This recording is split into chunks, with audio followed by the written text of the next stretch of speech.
The courtroom was electric, thick with the hum of anticipation. Cameras swiveled, recording every subtle gesture, every exchanged glance. Outside, social media buzzed in real time, fragments of live streams circulating as snippets of the confrontation. Began trending nationwide. At the center of it all stood Congresswoman Jasmine Crockett, poised and unflinching, her expression a measured mix of calm resolve and simmering intensity. Across from her, Candace Owens leaned back in her chair, arms crossed, exuding a confidence that bordered on defiance. She had stormed into this arena with a reputation, a relentless political commentator, fearless, often unfiltered, someone who had built her career on provocative claims.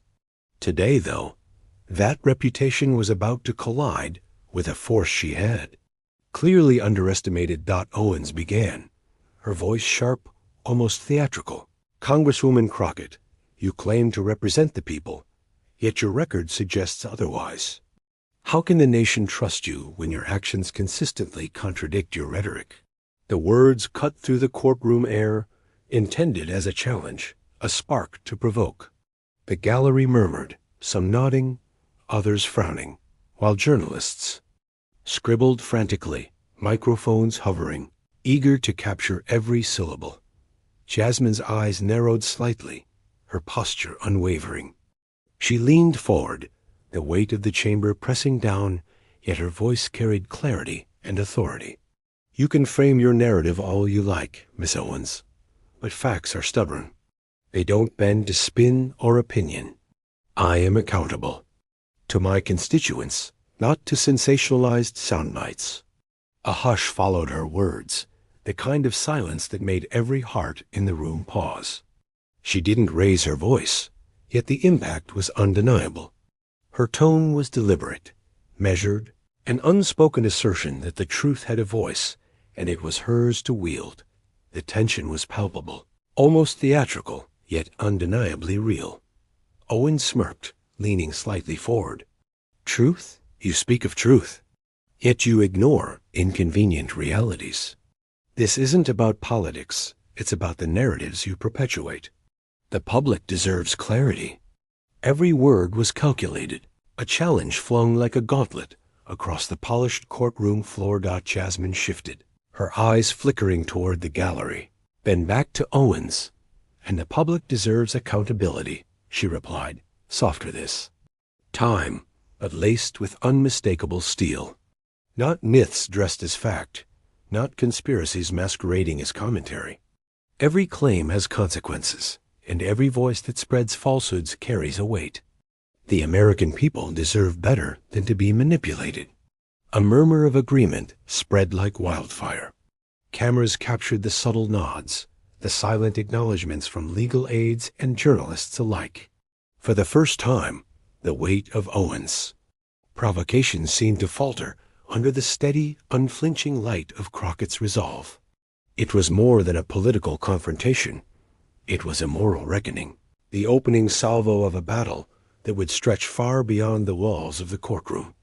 Outside, on the streets, tweets exploded, live feeds surged, and the public began to sense that this was no ordinary clash. This was a moment that could redefine narratives, challenge assumptions, and expose truths that some had long sought to bury under rhetoric and spectacle. And as the chamber settled, the tension lingering like a storm on the horizon, it became clear. The nation was about to witness a confrontation that would stun, provoke, and demand reflection. The air shifted as the courtroom lights dimmed slightly, the focus narrowing onto the documents stacked neatly before the judge's bench. Jasmine Crockett's eyes scanned the pages, her mind aligning the facts, the public record, the evidence that would soon pierce through the carefully constructed illusions of her opponent. Candace Owens, ever confident, leaned forward again, as though daring the chamber to challenge her. But today, every claim she had made, every sensationalized narrative spun across social media and cable networks, was about to be confronted with scrutiny the public could not ignore.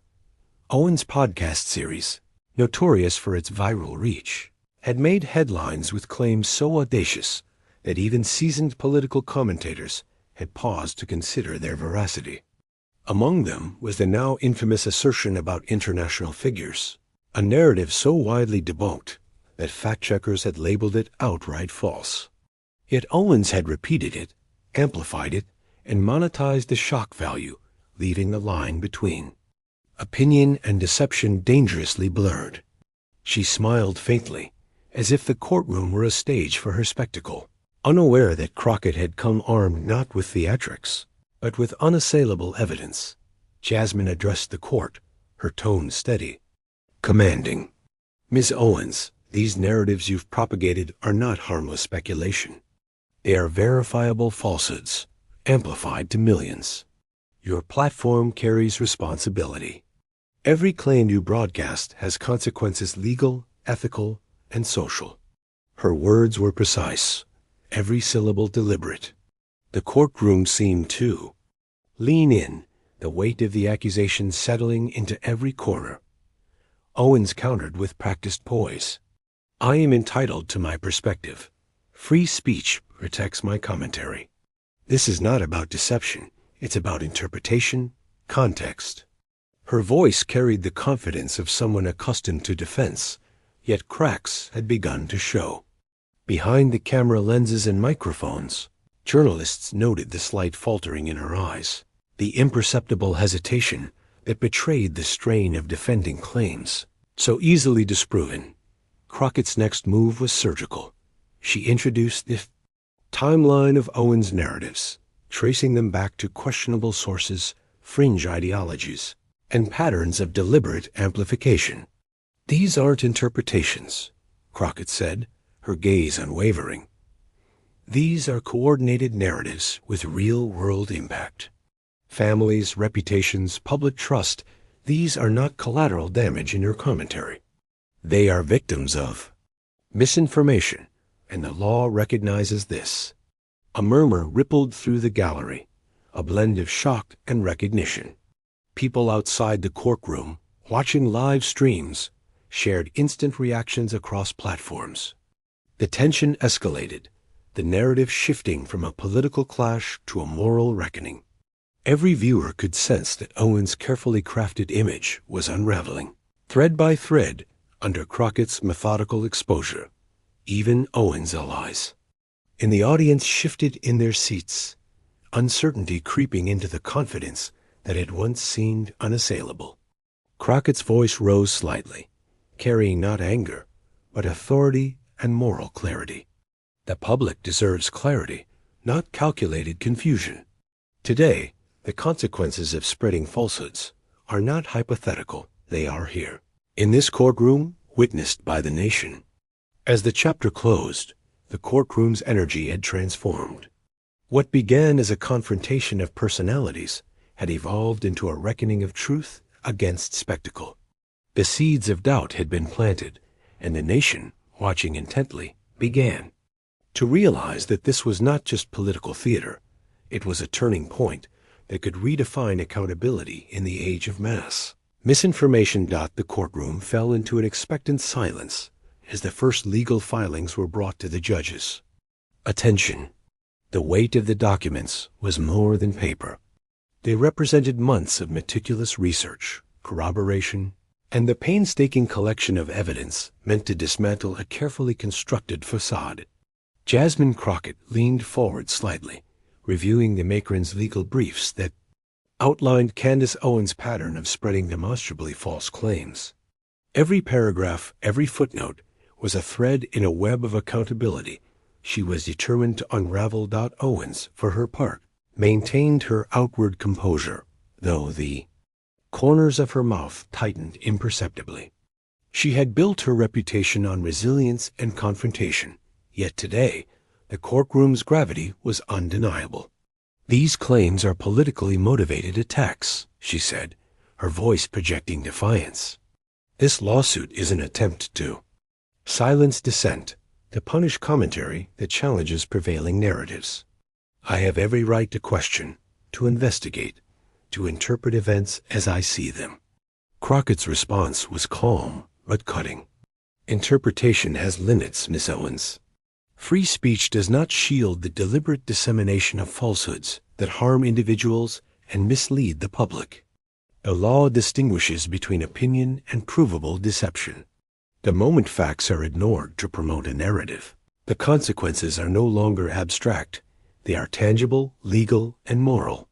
Her gaze swept across the courtroom, landing briefly on Owens before returning to the judge.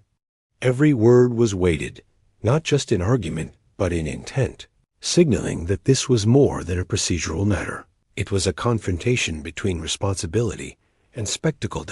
As the judge reviewed the filings, Crockett guided the court through the chronology of Owens' narratives. Audio clips, screenshots, social media posts, all meticulously dated, demonstrated how repeated claims had been amplified over time, reaching millions of listeners and viewers. This is not casual commentary, Crockett emphasized. This is a systematic effort to misinform the public, to weaponize speculation against private citizens and public figures alike. Every claim has a measurable impact, and that impact is now before this court. Owens shifted in her seat, interjecting with practiced poise. The public must have access to alternative viewpoints. If truth is determined only by the majority or by selective sources, then free discourse dies. I am a commentator, not a criminal. Yet even as she spoke, her confidence seemed to waver under the weight of Crockett's detailed, fact-based presentation. The courtroom atmosphere thickened, every witness, lawyer, and journalist acutely aware that this was a battle beyond personalities. It was a test of principles, of the boundaries of free speech, and the moral responsibility that accompanies influence. Crockett's methodical exposition had not only framed the legal arguments, but also begun to sway public perception. Even those who admired Owens' tenacity could not ignore the undeniable evidence laid bare. Deliberate falsehoods had consequences, and today, accountability was the standard being enforced. By the end of the session, whispers of astonishment had begun to ripple through the gallery. The public outside, following live streams and commentary threads, started to grasp the magnitude of what was unfolding. This was not merely a courtroom skirmish. It was a defining confrontation, one that would challenge the boundaries of media, influence, public trust, and personal responsibility in an era dominated by viral narratives. Outside the courtroom, the story had already taken on a life of its own. Social media feeds were ablaze with clips of Crockett's methodical dismantling of Owens' claims, while Owens' followers rallied in defense, decrying what they called a political witch hunt. The tension spilled beyond polished chambers, seeping into living rooms, offices, and cafes across the nation. Every post, every retweet, every share amplified the stakes of this confrontation. Crockett understood that winning in court was only part of the battle. Reclaiming the narrative in the public eye required precision, patience, and unrelenting clarity. Owens, for her part, had cultivated a massive digital platform. Her podcasts and viral segments reached millions, her audience accustomed to her provocative style and unapologetic approach.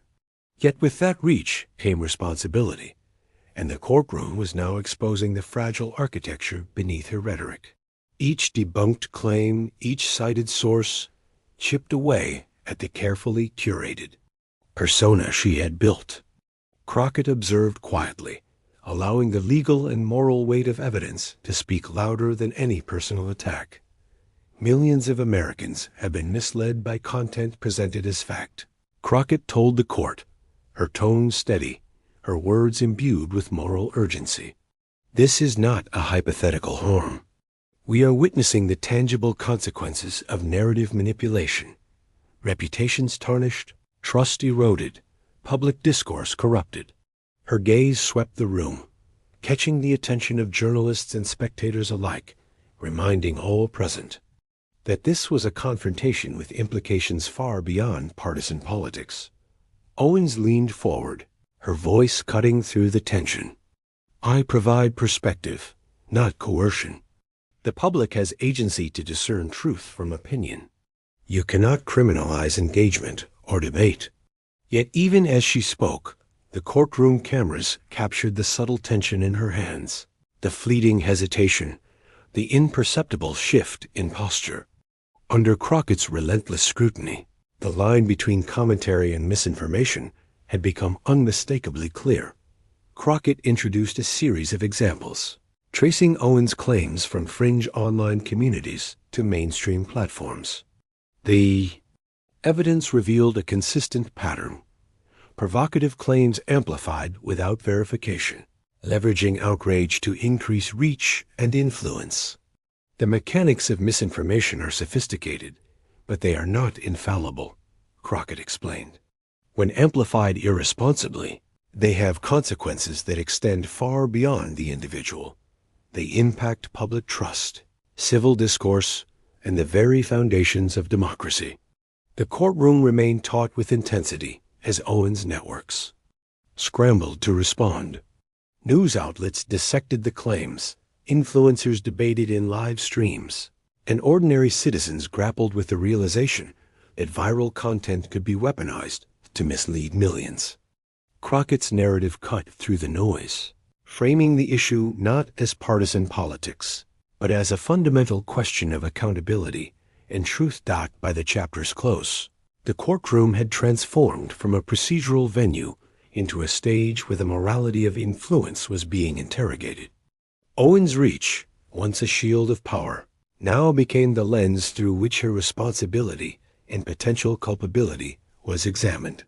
The public, watching closely, began to understand that misinformation was not abstract. It had faces, consequences, and a courtroom now demanding answers. The courtroom was quieter now, but the weight of human consequence hung heavy in the air. This was no longer just a battle of narratives or legal maneuvering. It was about the lives touched and appended by misinformation. Brigitte Macron, once the subject of Owens' most infamous claims, was not merely a figure in a headline. She was a person whose dignity, family, and public image had been repeatedly assaulted. Through testimony, photographs, and personal statements, the courtroom was confronted with the tangible emotional cost of Owens' narratives. Crockett's voice softened slightly, yet it carried a force that transcended rhetoric. Every claim amplified by Ms. Owens has real-world repercussions. Families experience harassment. Careers are jeopardized. Public trust erodes. We must recognize that these are not abstract harms. They are human, measurable, and deeply consequential. Her words resonated through the gallery, echoing beyond the walls of the chamber into millions of living rooms where the cowing public followed the proceedings live. A witness took the stand, a communications expert who had tracked the viral spread of Owens' claims across social media. She described the relentless online harassment Brigitte Macron endured, the messages of ridicule, and the threats that cascaded from fringe corners of the internet to mainstream platforms. It's a chain reaction, the expert explained, her voice measured but grave. One unverified claim, amplified by an influencer with a massive audience, can mobilize tens of thousands to act, to comment, to vilify, often without a second thought. The emotional toll is staggering. Owens shifted slightly in her seat, her confident facade flickering under the intensity of the testimony. The public must engage critically, she protested. Individuals are responsible for how they react. But Crockett was ready. You set the stage for those reactions. You ignite the fire and then claim distance from the damage. But influence carries responsibility. The public may act, yes, but they act on the narratives you create. That is undeniable. The courtroom was silent for a moment, the gravity of her words settling like a storm cloud over every observer. Cameras captured every subtle gesture, a frown, a quick glance to the side, the tightening of Owens' jaw. Outside, viewers shared their shock, the moral implications of the testimony rippling across social media. The human face of false narratives was undeniable, and the court had forced Owens' audience, and Owens herself, to confront it. Crockett continued, her tone resolute yet empathetic. Accountability is not vengeance. It is acknowledgement of harm and a commitment to truth. The moment we normalize falsehoods for influence, we betray the very society we claim to serve. Today, we ensure that harm is recognized, and that responsibility is inescapable. By the end of the chapter, the courtroom's energy had shifted. The confrontation had moved from abstract debate to human stakes. The public, witnessing the proceedings, began to understand the personal cost of viral misinformation. Owens' narratives were no longer harmless commentary. They were catalysts for real-world anguish, and the moral imperative of truth had been thrust firmly into the spotlight. The stage was now set for Crockett to escalate her exposure, not just legally but ethically, in the chapters to come. The courtroom's atmosphere shifted, heavier now, electric with anticipation. Jasmine Crockett had spent weeks compiling evidence, not just of Owens' false claims, but of the networks, funding, and affiliations that had allowed them to spread unchecked. Today, she was ready to expose the deeper connections, the hidden strings that turned misinformation into influence. Every eye in the room, every camera lens, felt the tension before a word was even spoken. Crockett leaned forward slightly, her voice steady, resonant. Ms. Owens has not operated in isolation, she began. Her narratives are amplified by foreign-funded media, aligned with far-right organizations whose objective is not discourse, but disruption. It is not speculation. It is documented, verifiable, and public record. The gallery shifted, a low murmur spreading as the weight of her assertion sank in. The courtroom was no longer merely a space for argument. It had become a stage for revelation. Owens' posture stiffened, her hands gripping the edges of her chair. I reject any implication of collusion, she said sharply, her voice taut with defensiveness. I am an independent commentator.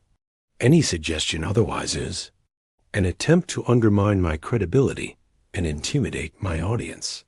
Yet her words rang hollow under Crockett's careful presentation of financial ties, media appearances, and repeated amplification by platforms linked to foreign influence. Every claim Crockett made was precise, verifiable, and undeniable in its impact. The nation, following live streams, began to grasp the gravity of the revelation. Reports of Owens' financial arrangements with certain media outlets, her repeated appearances in programs funded by international entities with known political agendas, and the calculated amplification of contentious narratives were laid bare. Crockett paused, letting the weight of the evidence settle. This is not a matter of opinion or political rivalry, she continued. This is accountability. Influence, when misused, carries responsibility, especially when it intersects with foreign interests seeking to manipulate public discourse. Owens' face remained composed, but subtle signs of unease flickered, a tightened jaw, a quick glance to the gallery, a pause that lasted just a beat too long. Crockett seized the moment, her voice now carrying a measured intensity. The public has a right to know who shapes their perceptions and why. The platforms that amplify falsehoods must be transparent, and those who wield influence must be accountable. Ms. Owens' narratives have consequences far beyond personal opinion. They shape political realities, public trust, and national discourse. A hush fell over the courtroom. Reporters typed frantically, capturing the details, while cameras zoomed in on every expression, every subtle reaction. Outside, social media erupted shares, tweets, debates, and outrage cascading across platforms. The public's perception of Owens, carefully cultivated over years, was now under scrutiny not just for content, but for the networks and intentions behind it. Crockett concluded, her eyes sweeping the room with quiet authority. Influence is a tool, not a weapon. Today, the nation witnesses the difference between commentary and manipulation, between transparency and deception. And in this courtroom, we ensure that deception does not go unchallenged. The chamber seemed to hold its breath, the magnitude of her intervention settling over all present. This was more than political drama. It was an ethical reckoning, a turning point that would reverberate far beyond the walls of the courtroom. The courtroom drama spilled beyond its walls, erupting into a storm of public opinion. Social media, feeds ignited with outrage, debates, and calls for accountability. Clips of Jasmine Crockett presenting damning evidence against Candace Owens circulated widely, each frame scrutinized, each word dissected. The nation was watching, divided yet captivated, as the confrontation became less about personalities and more about the ethics of influence and truth in the modern age. News anchors parsed every line, analysts debated the implications, and citizens flooded comment sections with anger, disbelief, and support. Crockett's careful, methodical exposure of Owens' networks and narratives had struck a chord. It was no longer a distant political dispute. It was a moral debate, a collective reckoning on how public figures wield power through information.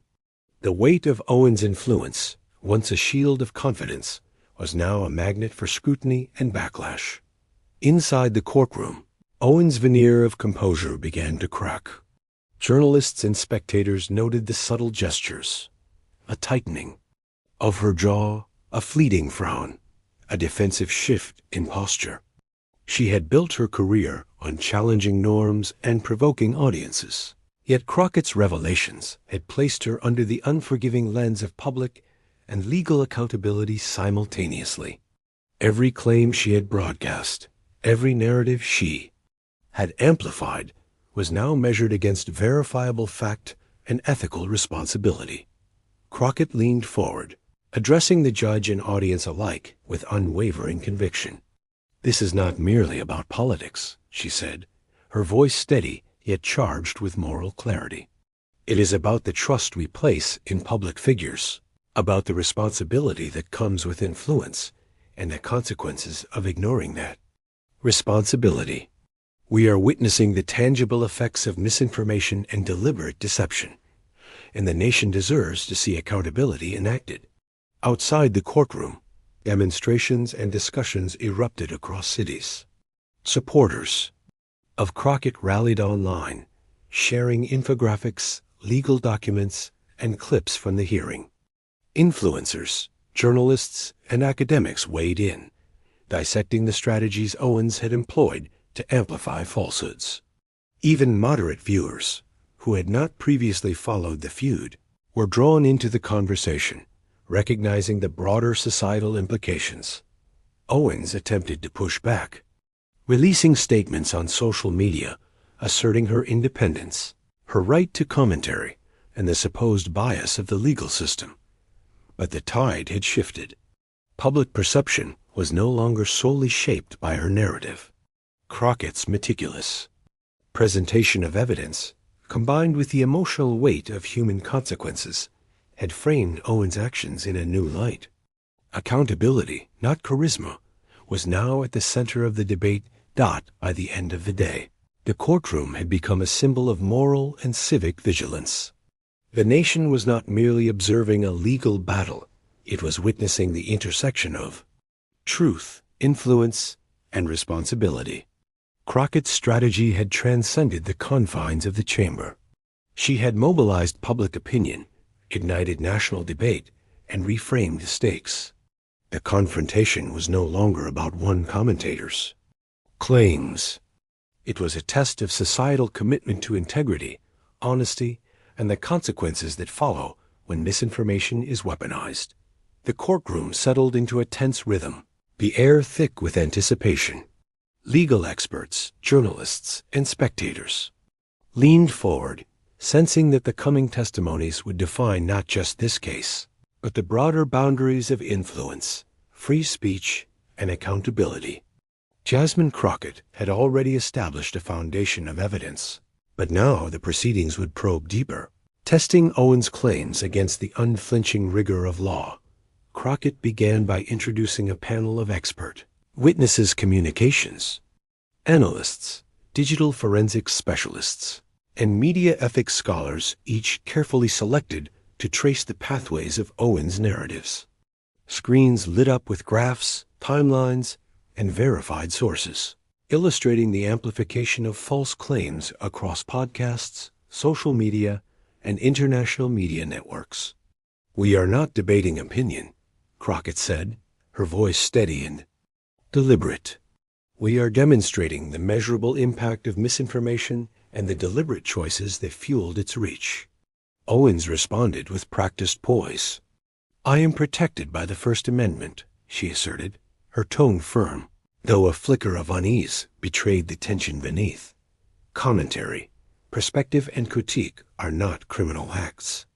The public has agency, and my platform merely offers a viewpoint for consideration." Yet Crockett anticipated the argument, calmly guiding the court through the evidence of repeated, verifiable falsehoods, each tied to tangible harm. A key witness stepped forward, a social media strategist who had tracked the virality of Owens' claims over several years. "This is a coordinated amplification," the witness explained. "Messages are designed to provoke outrage, maximize engagement, and shape perception. The audience may participate willingly, but the architect of the narrative bears responsibility for its consequences. Here we have documentation of intent, method, and outcome." The courtroom shifted slightly, the gravity of the testimony settling over every observer. Crockett's tone sharpened, her words cutting through the murmurs of the gallery. "Influence is not abstract. Every share, every retweet, every podcast episode is a vector that carries impact. When falsehoods are propagated knowingly, they are no longer protected opinion, they become tools of deception." Her eyes met Owens', unwavering. "And deception has consequences, both for the public and for those who wield it." Owens' defense attempted to frame the argument in ideological terms, claiming that her content merely challenged mainstream narratives and encouraged critical thinking. But Crockett dismantled this framing with a precision that left the court silent. "Critical thinking is based on facts," she said. "Challenging narratives does not justify the deliberate spread of false information. This case is about accountability, clarity, and the recognition that influence is a responsibility, not a shield for misconduct." By the close of the session, the courtroom had become a microcosm of a national debate on truth, media ethics, and civic responsibility. The public, following every live feed and breaking report, began to see the stakes clearly. Misinformation was not theoretical, and the consequences were real. Crockett's strategy, blending moral authority with legal precision, had framed the discussion in a way that was impossible to ignore. The stage was set for the next critical confrontation, a turning point where the weight of evidence would challenge Owens' credibility more directly than ever before. The courtroom held its collective breath. Every camera lens, every journalist's notebook, every pair of eyes in the gallery was fixed on the witness who had just taken the stand, a former producer from one of Owens' affiliated media platforms. Jasmine Crockett approached the bench, her movements deliberate, her presence commanding, and prepared to expose the hidden mechanics behind Owens' narratives. The witness cleared her throat, her hands trembling slightly as she adjusted the microphone. I was responsible for content planning," she began, voice measured, yet carrying the weight of confession. "Many of the topics pushed for engagement rather than accuracy. We were instructed to emphasize sensational claims, regardless of verification. The goal was audience growth and influence, not factual integrity." A ripple of tension spread across the courtroom. Owens' usually unflappable expression faltered for the first time, her eyes narrowing as if to calculate damage control in real time. Crockett leaned slightly forward, her voice low but cutting. "So you are confirming that false claims were intentionally amplified to attract attention, irrespective of truth?" The witness nodded, eyes cast downward, unwilling to meet Owens' gaze. The gallery remained silent, the gravity of the admission settling like a stone in everyone's stomach. Cameras zoomed in, capturing Owens' subtle, almost imperceptible tightening of her jaw. Owens spoke quickly, a defensive edge creeping into her tone. "This is anecdotal, isolated incidents. It does not reflect my broader commentary or intent. I am an independent commentator, not responsible for every operational decision of a media team." But Crockett was relentless. She presented a timeline of social media posts, audio clips, and internal communications, each linking Owens to the orchestrated propagation of false narratives. "Intent is established through repeated action," Crockett said, her voice steady. "And authoritative? This is not isolated. This is a pattern. And the consequences have been real, measurable, and harmful." Outside the courtroom, live streams captured the moment, and social media erupted. Citizens debated, shared clips, and dissected every word. For the first time, Owens' audience confronted the mechanics behind the content they consumed. How sensationalized narratives were deliberately amplified, and how responsibility could not be escaped simply by claiming commentary or interpretation.